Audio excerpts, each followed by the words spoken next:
François Fournier, bonjour. Ah, François n'est pas là. François, est-ce que tu es là? Oui, je suis là. Fais-nous pas ça, s'il vous plaît. Hey, Non, François, j'étais prêt, je vous attendais. on était avec Alex Bossonneau il y a quelques instants, puis on cherchait à comprendre c'était quoi le bilan qu'il fallait faire de Mark Carney. Ça fait une couple de fois qu'on le dit à l'émission. On trouve que il y a une certaine indulgence, peut-être même exagérée dans le commentariat. Puis pas juste dans le commentariat, on le voit même dans les sondages, les gens sont toujours derrière lui, alors que la liste des choses qu'il a accomplies et réussies ne me semble pas exhaustive. Par contre, on vient d'annoncer qu'on a réussi là, à faire des compressions fédérales. Le nombre de fonctionnaires, on avait annoncé vouloir le diminuer. Eh bien, on a réussi à le faire. En tout cas, 12 000 fonctionnaires de moins entre le 31 mars 2025 et le 31 mars 2026. Est-ce qu'on l'a trouvé, la belle réalisation de Mark Carney? Ben, il y a deux manières de voir ça. On peut le voir comme une belle réalisation. D'un autre côté, on pourrait aussi dire que si Justin Trudeau n'avait pas engagé 100 000 de plus, ça aurait peut-être été plus difficile d'en couper 12 000. Donc, un peu la question que je me pose, moi, c'est qu'est-ce que font les 88 000 autres? Je pense qu'il y a une croissance peut-être de l'État qui peut être acceptable si on la ramène à la croissance de la population. Donc, tout le monde comprend que si au Canada, on est 75 millions au lieu de 20, il y aura besoin de plus d'employés de l'État. Ça me paraît absolument normal. Par contre, dans une optique où la population grandit pas si vite que ça, les 100 000 employés qui avaient été engagés, ou à peu près, là, je fais un chiffron, là, sous le gouvernement Trudeau, il me semble que c'était complètement démesuré par rapport aux services aussi que livre le fédéral. Je rappellerai que le fédéral, bon, s'occupe de l'armée, s'occupe des douanes, livre quand même quelques services, mais les services importants à la population, l'éducation, la santé, c'est pas lui qui s'en occupe. Là. Donc, on a un peu de la misère à se demander pourquoi ils ont besoin d'autant d'employés que ça. Oui, complètement.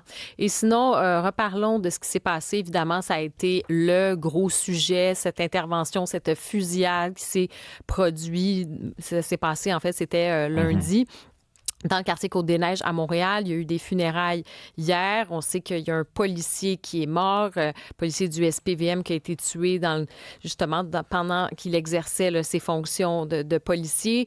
Beaucoup ont parlé aussi là, du profil du tireur en disant, bon, c'est vraiment de cette idéologie là, incel, enfin, je sais pas si c'est idéologie incel, mais plutôt de ce côté de cette frustration envers les femmes, de cette haine envers les femmes. Il y en a plusieurs qu'on voyait là, en fait, dans les médias, tout ça, on parlait beaucoup de ça, beaucoup d'articles sur le fait que ça pouvait même rappeler, dans certains cas, pour certains polytechniques, la haine des femmes, d'essayer de vouloir tuer, peut-être même d'agresser des femmes. On ne connaît pas encore, évidemment, tout le mobile. L'enquête est toujours en cours, mais tu voulais revenir là-dessus. Ben, je voulais revenir là-dessus parce que je trouve que Rémi a soulevé une question importante. Je pense que c'était avec Marc Boilard, dont on a parlé dans une chronique. Et puis, tu t'as posé la question suivante. Tu as dit qu'est-ce que ça dit sur notre époque? Bon, puis j'ai réfléchi à ça quand même pendant une partie de la journée hier soir avant de m'endormir. Puis j'en suis venu à la conclusion suivante, c'est que il me semble qu'il y a quelque chose de malsain, je dis pas tout le monde, mais il y a une grande proportion des gens qui en réalité il avait décidé avant de chercher ce qu'il voulait trouver. Et ça, c'est particulièrement problématique, je trouve, de notre époque. Qu'est-ce que je veux dire par là? C'est-à-dire que les gens de gauche se sont intéressés à ce personnage-là en sachant à l'avance qu'il avait l'intention de démontrer que c'était quelqu'un de droite. Les gens de droite ont fait la même chose. Les gens qui étaient en faveur du resserrement des lois sur les armes à feu ont regardé ça à la lorgnette d'une conclusion qu'elles avaient déjà à l'avance, à savoir que le problème, c'est les armes à feu.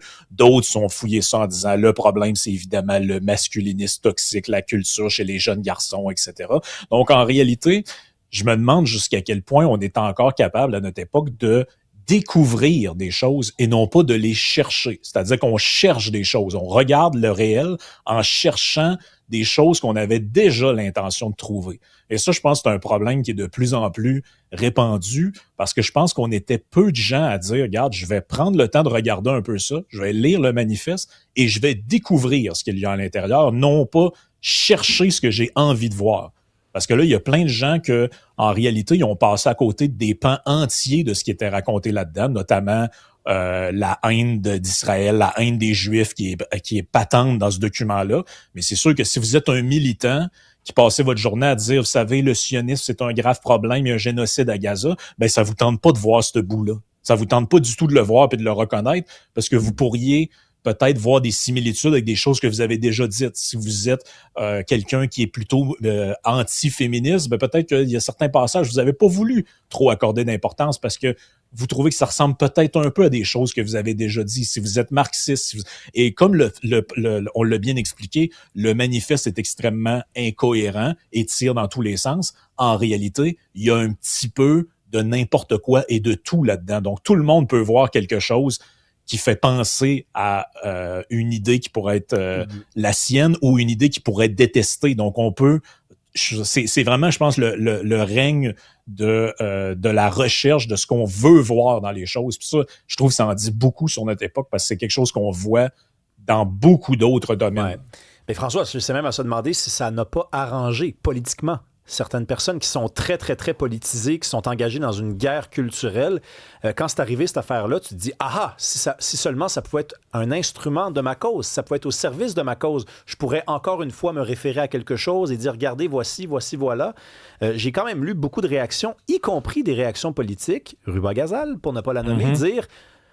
Je sais que ça va être traité comme un cas spécial. On va s'intéresser à la psychologie d'un être troublé, mais ne passons pas à côté du sujet. Disons les choses comme elles sont. Et là, ensuite, récupération politique. Mais tu te dis, c'est vraiment incroyable, ça. Parce que quand tu lis le manifeste, c'est l'exemple même d'un esprit troublé. Ça part dans tous les sens. Il n'y a pas de construction, il n'y a pas de schème, il n'y a rien de solide. C'est quelqu'un qui se réfère à Platon, à Marx, à anticapitaliste, pour ensuite être anti-femme. Ça va dans tous les sens. On est face à quelqu'un de troublé. Mais si c'est quelqu'un de troublé, ça ne nous arrange pas politiquement. Donc, on va mentir. Mais c'est grave. Ben, je pense que c'est grave, oui, parce que les politiciens, à quelque part, doivent avoir une responsabilité là-dedans qui est de ne pas jeter, comme on dit, de l'huile sur le feu, là. Donc, Oui. si vous commencez comment je pourrais dire, à reprendre ou à instrumentaliser cette tragédie-là pour dire, OK, il y a lui qui est coupable, mais en réalité, les vrais coupables, les gens qui ont du sang derrière sur les mains dans ça, c'est la gauche, la droite, les marxistes, les masculinistes, les ci, les ça. Mais là, vous pointez des gens du doigt et éventuellement, tu sais, moi, je veux dire, j'ai été à l'université là, pendant des années, puis j'en ai côtoyé des gens qui étaient marxistes, puis il n'y a pas personne là-dedans qui est sur le bord de prendre un gun pour aller tirer des gens, là. Donc, il faut faire attention à un moment donné, même si on est anti-marxiste ou pro-marxiste, de prendre ce petit élément-là, puis d'aller utiliser ça, parce que ça peut avoir des conséquences là, graves, là. Donc, je pense que puis ça vaut pour toutes les familles politiques, là. Mhm. Mais en même temps, ça nous rappelle le côté, là, le temps médiatique, le temps des réseaux sociaux, le temps de l'enquête. Aujourd'hui, tout est en accéléré. Et comme tu dis, on va chercher des réponses, on va un peu dans sa chambre d'écho. On veut tout de suite avoir le narratif. Il y a comme une guerre de communication, peut-être, François, aujourd'hui, qui s'est rajoutée, là. Ben, je pense que oui. Puis, tu sais, le premier média, par exemple, ou le premier journaliste qui va mettre la table pour dire, parce que dans ce cas-là, par exemple, ça a été de dire un homme qui déteste les femmes, un incel, ça, ben là, il y a comme une pression un peu de dire, ben là, si je vais dans le sens inverse de ça, ou je nuance cette position-là, je dois avoir des bons éléments, parce que là, je passe un peu pour quelqu'un qui voudrait minimiser les événements, qui voudrait contextualiser. Puis les drames sont pas toujours un bon prétexte pour la nuance, la contextualisation, parce que les gens peut-être font le raccourci des fois de dire, ben, contextualiser, nuancer, c'est comme expliquer, c'est comme justifier. Or, c'est pas le cas du tout, là. Je pense que François, dans la vie, on peut expliquer des choses sans les justifier. Cela dit, je peux pas m'empêcher quand même, parce que dans le manifeste, je comprends que ça tire dans tous les sens. Ça semble être vraiment effectivement un esprit troublé qui mélange tout.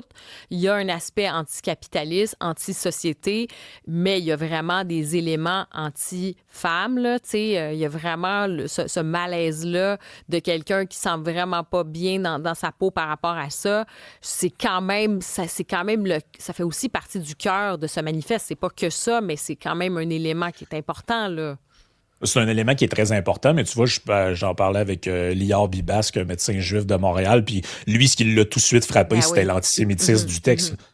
Ben donc, je peux très bien comprendre qu'une femme, a priori, va être plus frappée par l'aspect misogyne de la chose. Quelqu'un qui va être plus sur les politiques publiques ou la politique en général va dire, coudonc, c'est vraiment anticapitaliste. Puis quelqu'un qui est évidemment juif va dire, mais t'as peu, là, c'est vraiment antisémite. Alors que moi, honnêtement, en le lisant, a priori, c'est un peu un aspect que j'avais comme glissé dessus, là, parce que c'est pas ça qui m'a frappé en premier. Fait que c'est un peu ça, je pense, qui est l'élément troublant de ce type de manifeste-là, c'est que chaque personne va y voir un peu selon sa propre sensibilité l'élément central, puis au final, peut-être qu'on a un peu tous raison, parce que comme c'est extrêmement délirant, ce serait, je pense, malvenu de dire, bah, il est comme 75% misogyne, 50% antisémite. T'sais, je sais pas si on peut faire d'équivalence là-dedans. Non, mais de toute façon, je veux faire du pouce sur ce que tu dis, Karima. Ça va tellement vite qu'à partir du moment qu'on établit les standards, on ne peut plus en sortir. Je donne un exemple, ça va peut-être choquer des gens, mais le mot incel ne ressort jamais dans le manifeste. Si vous faites un contrôle F sur le document de 104 pages, le mot n'est jamais utilisé. Donc, je regrette, mais sur le plan journalistique, c'est inexact de dire que cet auteur-là se réclame du mouvement incel, et je l'ai lu. Dans plein d'articles, c'est faux. C'est quelqu'un qui s'en prend, qui n'aime pas les femmes. Après, on peut aussi se rapporter à la fin du document. Il fait la liste des gens à qui on doit s'en prendre, et il n'y a pas les femmes là-dedans. Il nomme des compagnies, il nomme des entreprises, des conglomérats. Donc, c'est quelqu'un qui déteste les femmes, je veux être clair, là, qui les déteste, qui les haït, qui les tient responsables de son sort. Mais de dire, par exemple, qu'il voulait s'en prendre aux femmes, je sais pas. C'est pas écrit dans le manifeste. C'est pas écrit non plus que c'est un incel. Mais puisqu'on va vite, ben, le premier journaliste qui a utilisé le mot incel, ben, il a établi le standard. Après, tu pouvais plus aller ailleurs. Il fallait que tu t'en tiennes avec ça. Oui, puis tu vois, quand je parlais de choses, à mon avis, qui peuvent être dangereuses ou que je pense qui répondent pas à l'éthique qu'on devrait avoir, c'est que dans un journal que je nommerai pas, on dit que derrière ça, il y a l'idéologie conservatrice.